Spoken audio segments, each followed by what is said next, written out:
Hello दोस्तों, मैं रामकृत सिंह स्वागत करती हूँ आप सबका आपके यूट्यूब चैनल नॉलेज कॉर्नर में। फ्रेंड्स, यूपी एलटी ग्रेड में आज जीएस जीके में हमारा ये क्लास नंबर 48 है। अभी तक के सारे पीडीएफ आपको टेलीग्राम चैनल पे प्रोवाइड करवा दिए गए हैं। आज का पीडीएफ भी आपको टेलीग्राम चैनल पे मिल जाएगा। टेलीग्राम चैनल का लिंक आपको इसी वीडियो के डिस्क्रिप्शन बॉक्स में मिल जाएगा, आप उसको ज्वाइन कर लीजिए। पहला क्वेश्चन है, भारतीय शिक्षा आयोग जो 1964-66 में बना था उसे किस नाम से जाना जाता है? राधा कृष्ण आयोग, कोठारी आयोग, विश्वविद्यालय अनुदान आयोग या फिर मंडल आयोग? सबसे पहली चीज यहाँ से पता चलता है कि भारतीय शिक्षा आयोग बना कब था। तो ये 1964 से 1966 में बना था। इसी को कोठारी आयोग के नाम से जाना जाता है। क्यों इसे कोठारी आयोग के नाम से जाना जाता है? क्योंकि जुलाई 1964 में भारत सरकार ने डॉक्टर दौलत सिंह कोठारी की अध्यक्षता में स्कूली शिक्षा प्रणाली को नया स्वरूप व नई दिशा देने के उद्देश्य से इस आयोग का गठन किया। कोठारी आयोग ने प्राथमिक शिक्षा, माध्यमिक शिक्षा तथा उच्च अर्थात विश्वविद्यालय यानी कि यूनिवर्सिटी शिक्षा के संबंध में महत्वपूर्ण सुझाव दिए, इसलिए इसे कोठारी आयोग के नाम से जाना जाता है। पूरा नाम क्या था जिन्होंने इसकी अध्यक्षता की थी? Doctor Daulat Singh Kothari. Option B इसका सही जवाब हो जाएगा। अगला क्वेश्चन, निम्नलिखित में से किसने वैज्ञानिक शोध में चिंतन फलक यानी पैराडाइम शब्द का प्रयोग किया? ऑगस्ट कॉपे, D L Morgan, T L Kuhn या फिर ई एच कार? सही जवाब हो जाएगा option C, T S Kuhn. सुप्रसिद्ध विद्वान टी एस कून ने वैज्ञानिक शोध में पैराडाइज्म यानी चिंतन फलक शब्द का प्रयोग किया। याद रखिएगा, पैराडाइज्म शब्द को किसने दिया? टी एस कून ने दिया।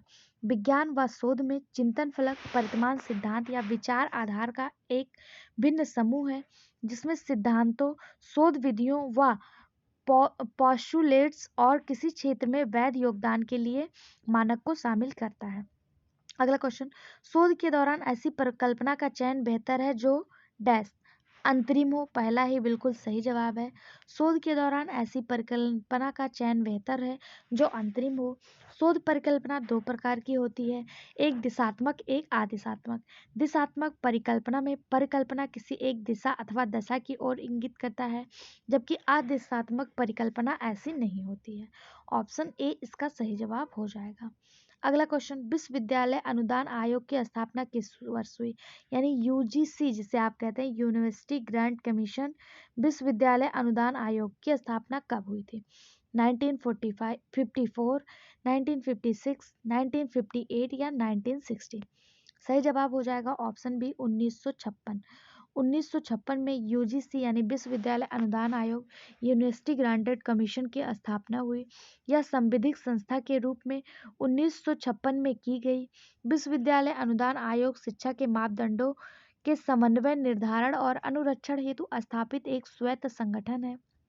पात्र विश्वविद्यालय और कॉलेजों को अनुदान प्रदान करने के अतिरिक्त आयोग केंद्र और राज्य सरकारों को उच्चतर शिक्षा के विकास हेतु आवश्यक उपायों का सुझाव भी देता है।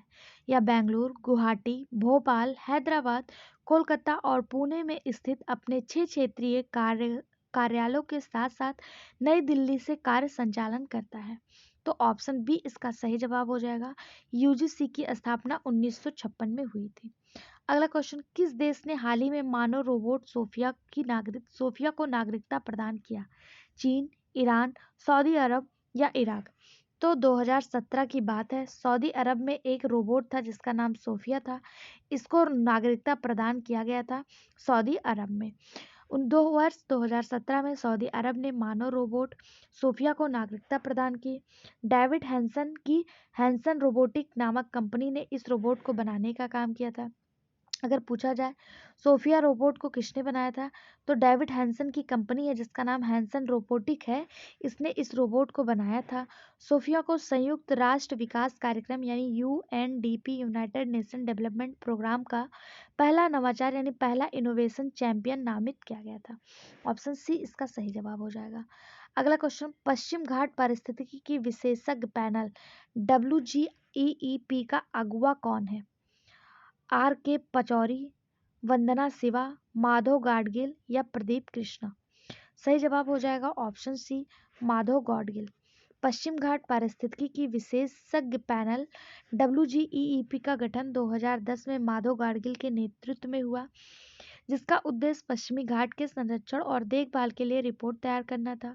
31 अगस्त 2011 को पैनल द्वारा अपनी रिपोर्ट भारत सरकार को सौंप दिया गया। ऑप्शन सी इसका सही जवाब हो जाएगा। अगला क्वेश्चन, ब्रिटानी शासकों द्वारा किस रियासत को विलय सिद्धांत के तहत लिया गया, यानी कौन सी रियासत थी जिससे डॉक्ट्राइन ऑफ लैब के तहत जो है विलय कर लिया गया? झांसी, ग्वालियर, उदयपुर, अहमदाबाद। इसका सही जवाब ए और सी दोनों होगा, क्योंकि डॉक्ट्राइन ऑफ लैब यानी कि विलय के सिद्धांत के तहत झांसी और उदयपुर रियासत को ब्रिटिश शासकों ने हड़प लिया। अगर पूछा जाए हड़प की नीति किससे संबंधित है या हड़प की नीति का सिद्धांत किसने दिया, तो हड़प की नीति दिया था डलहौजी ने। किसने दिया था? डलहौजी ने। डलहौजी ने व्यापगत का सिद्धांत, हड़प का नीति या फिर डॉक्ट्राइन ऑफ लैब्स, तीनों के नाम से इसको जाना जाता है। या किसने दिया? डलहौजी ने। लॉर्ड डलहौजी ने भारत में ब्रिटिश साम्राज्यवादी नीति के अंतर्गत गोद प्रथा निषेध की नीति या हड़प नीति को अपनाया। हड़प नीति के द्वारा उसने ब्रिटिश साम्राज्य को संगठित और सुदृढ़ कर लिया। डलहौजी के व्यापगत सिद्धांत के अनुसार सतारा 1948 में, अगर पूछा जाए सबसे पहला कौन सा था जगह जिसको विलय किया गया, सबसे पहले सतारा को किया 1848 में। दूसरे नंबर पर जैतपुर और संबलपुर को किया 1849 में। फिर बाघाट को 1850 में, उदयपुर 1852, झांसी 1853, नागपुर 1859 में विलय हुआ था। सबसे पहला कौन था? सतारा था। ठीक है, इसमें क्या होता था कि जिन राजाओं के पुत्र नहीं होते थे, अगर उन्होंने गोद पुत्र लिया है, जिसे दत्तक पुत्र के नाम से जाना जाता था, तो उसको जो है ये शासन नहीं करने देते थे, उसको राजा नहीं मानते थे, उसके राज्य को ब्रिटिश शासन में मिला लिया करते थे। इसी को हड़प की नीति या व्यापगत सिद्धांत नाम दिया गया। इसके तहत पहले राज्य को इसने ब्रिटिश शासन में शामिल किया, पहला राज्य कौन सा था? सतारा था, और आखिरी में इसने नागपुर को शामिल किया। अगला क्वेश्चन, सूर्य से 7वां ग्रह कौन सा है? यूरेनस, शनि, मंगल या बृहस्पति? यानी सूर्य के क्रम में 7वां ग्रह कौन सा है? तो सबसे पहले अगर सूर्य है, यहाँ पे सन है, तो सन के पास सबसे पास स्थित है बुध। बुध के बाद मंगल, पृथ्वी, मंगल, बुध, एक मिनट रुक जाइए, बुध, शुक्र, पृथ्वी, मंगल, फिर बीच में आता है आपका एक बेल्ट जिसे एस्ट्रॉयड बेल्ट कहते हैं। उसके बाद आपका आता है बृहस्पति, और यहाँ पे 7वां पूछा है ना, तो 1 2 3 4 5 हो गया, और 7वें नंबर पे जो आपका आता है वो आता है यूरेनस। ठीक है, यूरेनस जिसे अरुण कहते हैं। शनि, फिर यूरेनस, 7वें नंबर पे आता है यूरेनस। यूरेनस या अरुण हमारे सौर मंडल में सूर्य से दूरी के आधार पर 7वां ग्रह है। 8वें नंबर पे कौन सा है? वरुण। ठीक है, इसको लेटा हुआ ग्रह भी कहा जाता है। अगर पूछा जाए लेटा हुआ ग्रह कौन सा है, तो यही अरुण ग्रह यानी यूरेनस लेटा हुआ ग्रह है। मंगल ग्रह को लाल ग्रह कहते हैं। ठीक है, सबसे बड़ा ग्रह कौन सा है? तो बृहस्पति ग्रह है। सबसे ज्यादा उपग्रह वाला ग्रह कौन सा है? तो शनि है। अगला क्वेश्चन, संपत्ति का अधिकार है व्यक्तिगत अधिकार, संवैधानिक अधिकार, सामाजिक अधिकार या कानूनी अधिकार? तो वर्तमान समय में भारतीय संविधान के अंतर्गत संपत्ति के अधिकार को एक संवैधानिक, वैधानिक और कानूनी अधिकार की श्रेणी में रखा गया है। 44वें संविधान संशोधन जो 1978 में हुआ, इसके द्वारा संपत्ति के अधिकार को मूल अधिकारों से हटा दिया गया, और अब यह केवल कानूनी और संवैधानिक अधिकार रह गया है। अगर इसे हटा दिया गया तो इसे कहाँ जोड़ा गया? तो इसे जो है मौलिक अधिकारों की सूची से हटाकर अनुच्छेद 300 के का में जोड़ा गया। तो इसका जो सही जवाब ऑप्शन बी और ऑप्शन डी दोनों ही सही है। अगला क्वेश्चन, भारत के मुख्य निर्वाचन आयुक्त की नियुक्ति कौन करता है? संसद के सदस्य, राष्ट्रपति, प्रधानमंत्री या विधि मंत्री? सही जवाब हो जाएगा ऑप्शन बी, प्रेसिडेंट। भारत के मुख्य निर्वाचन आयुक्त की नियुक्ति राष्ट्रपति द्वारा की जाती है। मुख्य निर्वाचन आयुक्त का कार्यकाल कितना होता है? तो 6 वर्ष या फिर 65 वर्ष। यानी अगर वो 60 वर्ष का है और 65 वर्ष 6 वर्ष का कार्यकाल है, अगर कोई नियुक्त हुआ है मुख्य निर्वाचन आयुक्त 60 वर्ष की आयु में, तो वो 65 वर्ष पे रिटायर हो जाएगा, चाहे उसका 6 वर्ष पूरा हुआ रहेगा या नहीं हुआ रहेगा। ठीक है, या तो वो 6 वर्ष पहले पूरा कर ले, अगर 65 वर्ष हो जाता है तो 6 वर्ष से भी कम टाइम में वो रिटायर हो जाएगा। ठीक है, वर्तमान समय में 24वें मुख्य निर्वाचन आयुक्त सुशील चंद्रा हैं। मुख्य निर्वाचन आयुक्त को संसद द्वारा विशेष प्रक्रिया के जरिए हटाया जाता है। अगला क्वेश्चन, 2011 की जनगणना के अनुसार उत्तर प्रदेश के निम्नलिखित जनपदों में से किसमें महिला साक्षरता सर्वाधिक है? श्रावस्ती, बलरामपुर, कानपुर या गाजियाबाद? सही जवाब हो जाएगा ऑप्शन सी कानपुर। 2011 की जनगणना के अनुसार महिला साक्षरता में कानपुर, लखनऊ, गौतम बुद्ध नगर सर्वाधिक है। उसके बाद न्यूनतम में अगर बात करें तो श्रावस्ती है। अगला क्वेश्चन, निम्नलिखित में से कौन पवन ऊर्जा के उत्पादन में देश में अधिकतम योगदान करता है? राजस्थान, गुजरात, महाराष्ट्र या तमिलनाडु? सही जवाब हो जाएगा सबसे नंबर 1 पे तमिलनाडु, ऑप्शन ए इसका सही जवाब हो जाएगा। दूसरे नंबर पे है गुजरात, तीसरे नंबर पे महाराष्ट्र और चौथे नंबर पे है कर्नाटक पवन ऊर्जा उत्पादन में। वहीं अगर देश में मतलब विश्व में पूछा जाए तो पवन ऊर्जा में चीन, यूएसए और जर्मनी के बाद चौथे नंबर पे भारत आता है। ठीक है, भारत किस नंबर पे है? चौथे नंबर पे। पहले नंबर पे चीन, दूसरे नंबर पे अमेरिका और तीसरे नंबर पे जर्मनी, चौथे नंबर पे भारत आता है। और अगर भारत में पहला राज्य कौन सा है तो राज्य कौन सा है? प्रथम नंबर पे तमिलनाडु है, ऑप्शन डी सही जवाब हो जाएगा। अगला क्वेश्चन, निम्नलिखित में से किसमें वनों के अंतर्गत सर्वाधिक क्षेत्रफल पाया जाता है? राजस्थान, उड़ीसा, मध्य प्रदेश या झारखंड? सही जवाब हो जाएगा ऑप्शन सी मध्य प्रदेश। मध्य प्रदेश में सर्वाधिक क्षेत्रफल वनों का पाया जाता है। इसके बाद अरुणाचल प्रदेश, छत्तीसगढ़, उड़ीसा और महाराष्ट्र है। अगर प्रतिशत की दृष्टि से बात करें तो मिजोरम जो है वो नंबर 1 पे आता है। अगला क्वेश्चन, सिंधु की निम्नलिखित सहायक नदियों में से कौन पाकिस्तान में नहीं बहती है? रावी, ब्यास, सतलज, चेनाब? इसका सही जवाब हो जाएगा ऑप्शन बी व्यास। ब्यास नदी पंजाब हिमाचल में बहने वाली एक प्रमुख नदी है।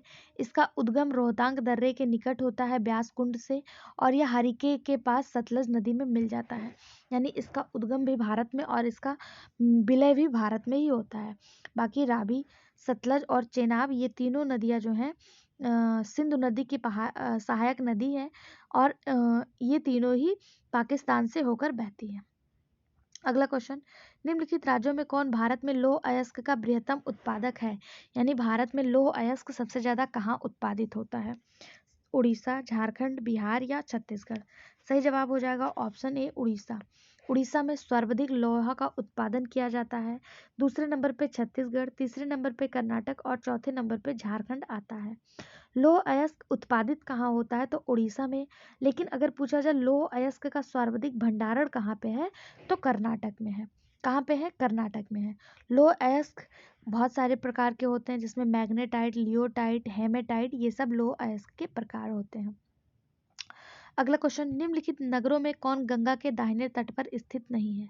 पटना, हरिद्वार, वाराणसी, कानपुर? पूछा है कौन गंगा के दाहिने तट पर स्थित नहीं है। सही जवाब हो जाएगा ऑप्शन सी वाराणसी। वाराणसी नदी गंगा नदी के किनारे तो स्थित है, लेकिन यह दाहिने तट पे ना होके बाएं तट पर स्थित है। ठीक है, ऊपर को राइट कहा जाता है नॉर्थ को, और साउथ को लेफ्ट कहा जाता है, तो यह लेफ्ट में है। जबकि पटना, हरिद्वार व कानपुर गंगा नदी के दाहिने तट पर स्थित है। उत्तर प्रदेश में बिजनौर, कन्नौज, कानपुर, इलाहाबाद, मिर्जापुर, वाराणसी, गाजीपुर व बलिया ये सब गंगा नदी के किनारे बसे हुए राज्य हैं, जिले हैं। उत्तराखंड में टेहरी, देवप्रयाग, ऋषिकेश व हरिद्वार इत्यादि गंगा नदी के तट पर बसे हुए शहर हैं। अगला क्वेश्चन, वेदों की ओर वापस लौटो नारा किसने दिया था? वेदों की ओर वापस लौटो स्वामी विवेकानंद, राजा राममोहन राय, बाल गंगाधर तिलक या स्वामी दयानंद सरस्वती? तो इसका सही जवाब हो जाएगा ऑप्शन डी स्वामी दयानंद सरस्वती। इन्होंने वेदों की ओर वापस लौटो का नारा दिया था। ये महान समाज सुधारक थे। इनका विश्वास था कि हिंदू धर्म और वेद जिन पर भारत का पुरातन समाज टिका था शाश्वत, अपरिवर्तनीय, धर्मातीत तथा दैवीय है। इसलिए इन्होंने वेदों की ओर लौटो का नारा दिया तथा वेद ही समग्र ज्ञान का स्रोत है, यह नारा भी इनके द्वारा दिया गया था। अगर पूछा जाए वेद ही समग्र ज्ञान का स्रोत है, यह नारा किसने दिया? तो यह भी स्वामी दयानंद सरस्वती के द्वारा दिया गया था। अगर पूछा जाए स्वामी दयानंद सरस्वती की पुस्तक का क्या नाम है, तो इनकी पुस्तक का नाम था सत्यार्थ प्रकाश। यहाँ से भी क्वेश्चन देखने को मिलता है, सत्यार्थ प्रकाश किसकी बुक है? तो स्वामी दयानंद सरस्वती की है। अगला क्वेश्चन, गदर पार्टी के संस्थापक का नाम बताइए। लाला हरदयाल, सुभाष चंद्र बोस, मैडम कामा या मदन लाल डिंगरा? सही जवाब हो जाएगा option A Lala Hardayal. Ghadar party के संस्थापक लाला हरदयाल थे। लाला हरदयाल कौन थे? तो ये एक क्रांतिकारी थे। इनका जन्म 14 अक्टूबर 1884 को दिल्ली में हुआ था। गदर पार्टी की स्थापना 1913 में की गई। गदर पार्टी के संस्थापक अध्यक्ष जो थे वो सोहन सिंह भगना थे। अगर पूछा जाए इसके अध्यक्ष कौन थे, संस्थापक अध्यक्ष कौन थे, तो सोहन सिंह भगना थे, लेकिन इसकी स्थापना किसने की थी? लाला हरदयाल ने की थी। गदर नामक पत्र के आधार पर ही पार्टी का नाम गदर पार्टी रखा गया था। ऑप्शन ए इसका सही जवाब हो जाएगा। अगला क्वेश्चन, निम्नलिखित विद्रोह में से कौन सिद्धू और कान्हो होना चाहिए था, सिद्धू और कान्हो से संबंधित था? कोल विद्रोह, संथाल विद्रोह, खासी विद्रोह या भील विद्रोह? सही जवाब हो जाएगा ऑप्शन बी संथाल विद्रोह। संथाल विद्रोह सिद्धू, कान्हो, चांद और भैरव 4 भाई थे जिन्होंने मिलकर संथाल विद्रोह में पार्टिसिपेट किया था। वर्ष 1855 में बंगाल के मुर्शिदाबाद तथा बिहार के भागलपुर जिले में स्थानीय जमींदार, महाजन और अंग्रेज कर्मचारियों के अत्याचार से पीड़ित संथाल जनजातियों ने एक होकर इस विद्रोह को किया था। इसे संथाल हुल या संथाल विद्रोह के नाम से जाना जाता है। अगर पूछा जाए संथाल विद्रोह हुआ कब था, तो 1855 के टाइम में हुआ था। अगला क्वेश्चन, भारत की संसद में शामिल है भारत के राष्ट्रपति, लोकसभा या राज्यसभा, उपयुक्त सभी? सही जवाब हो जाएगा ऑप्शन डी। भारत का संसद तीन चीजों से मिलकर बना है, प्रेसिडेंट, लोकसभा और राज्यसभा। तीनों चीजों से मिलकर ही संसद बनता है। ठीक है। अगला क्वेश्चन, भारतीय लोकतंत्र में संसद जनता की सर्वोच्च प्रतिनिधित्व संस्था है। संसद भारत का सर्वोच्च विधायी निकाय है। यह द्विसदनीय व्यवस्था है। भारतीय संसद में लोकसभा, जिसे निम्न सदन कहते हैं, राज्यसभा, जिसे उच्च सदन कहते हैं, तथा राष्ट्रपति शामिल होते हैं। अगर पूछा जाए इसका उल्लेख कहाँ है, तो इसका उल्लेख भारत के संविधान के आर्टिकल 79 में है। अगला क्वेश्चन, निम्नलिखित में से कौन सा अनुच्छेद भारत के उपराष्ट्रपति के निर्वाचन से संबंधित है? 70, 67, 66 या फिर 64? सही जवाब हो जाएगा आर्टिकल 66। ये भारत के उपराष्ट्रपति से संबंधित है, उपराष्ट्रपति के निर्वाचन से संबंधित है। ऑप्शन सी इसका सही जवाब हो जाएगा। उपराष्ट्रपति का निर्वाचन संसद के दोनों सदनों के सदस्यों से मिलकर बनने वाले निर्वाचक गण द्वारा अनुपातिक प्रतिनिधित्व पद्धति के अनुसार एकल संक्रमणीय मत प्रणाली द्वारा होती है। ऑप्शन सी इसका सही जवाब हो जाएगा। अगला क्वेश्चन, लोकसभा में राज्यों से निर्धारित सदस्यों की संख्या है। लोकसभा में राज्यों से निर्वाचित सदस्यों की संख्या 530 है। केंद्र शासित प्रदेशों से निर्वाचित सदस्यों की संख्या 20 है और 2 सदस्य राष्ट्रपति द्वारा यानी ऑंगल भारतीय के द्वारा पहले निर्वाचित होते थे, जो आर्टिकल 331 के अंतर्गत राष्ट्रपति द्वारा नामित होते थे। ठीक है, अभी भी होते हैं। वर्तमान में आंगल भारतीय समुदाय के सदस्यों को चयन जो है, ये आंगल वाला जो है ये खत्म कर दिया गया है। ठीक है, अब जो है आंगल इंडियन यानी एंग्लो इंडियन जो है वो अब नहीं निर्वाचित होते हैं। ऑप्शन डी इसका सही जवाब हो जाएगा। अगला क्वेश्चन, निम्नलिखित देशों में से किसमें फीफा विश्व कप 2018 आयोजित किया? तो फीफा विश्व कप 2018 आयोजित करने वाला देश था रूस। लेकिन अब अगर आपसे पूछा जाएगा तो पूछा जाएगा फीफा विश्व कप 2026 कौन आयोजित करेगा? तो 2026 करेगा कनाडा, मैक्सिको और संयुक्त राज्य अमेरिका मिलकर करेगा संयुक्त रूप से। ठीक है। अगला क्वेश्चन, वर्ष मई 2018 में कर्नाटक में कितनी विधानसभा सीटें के लिए चुनाव था? तो मई 2018 में जो विधानसभा सीटों के लिए चुनाव था वो 223 था। अगला क्वेश्चन, संयुक्त राष्ट्र के जनसंख्या संभाग के आकलन के अनुसार मई 2018 में भारत की जनसंख्या कितनी थी? 135.4 करोड़। ऑप्शन बी इसका सही जवाब हो जाएगा। निम्नलिखित में से किसे time person of the year 2017 नामित किया गया? सही जवाब ऑप्शन डी साइलेंस ब्रेकर को 2017 का time person of the year नामित किया गया। अगर पूछा जाए 2021 में किसे चुना गया, पर्सन ऑफ द ईयर किसे चुना गया, तो ग्रेटा थुनबर्ग को चुना गया। ठीक। अगला क्वेश्चन, नीति आयोग द्वारा 28 मार्च 2018 को जारी अभिलाषी जनपदों की सूची में कौन जनपद सर्वाधिक पिछड़ा है? सबसे पिछड़ा कौन सा है? तो हरियाणा का मेवात है। ऑप्शन ए इसका सही जवाब हो जाएगा। आकांक्षी जनपदों की सूची में सबसे पिछड़ा हरियाणा का मेवात है। नीति आयोग द्वारा 28 मार्च 2018 को आकांक्षी जनपदों की सूची में हरियाणा का मेवात सर्वाधिक पिछड़ा है।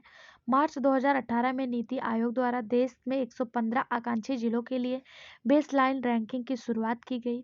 यह रैंकिंग स्वास्थ्य और पोषण, शिक्षा, कृषि और जल संसाधन, वित्तीय समावेशन और कौशल विकास तथा बुनियादी ढांचे से संबंधित 49 सूचकों पर आधारित था।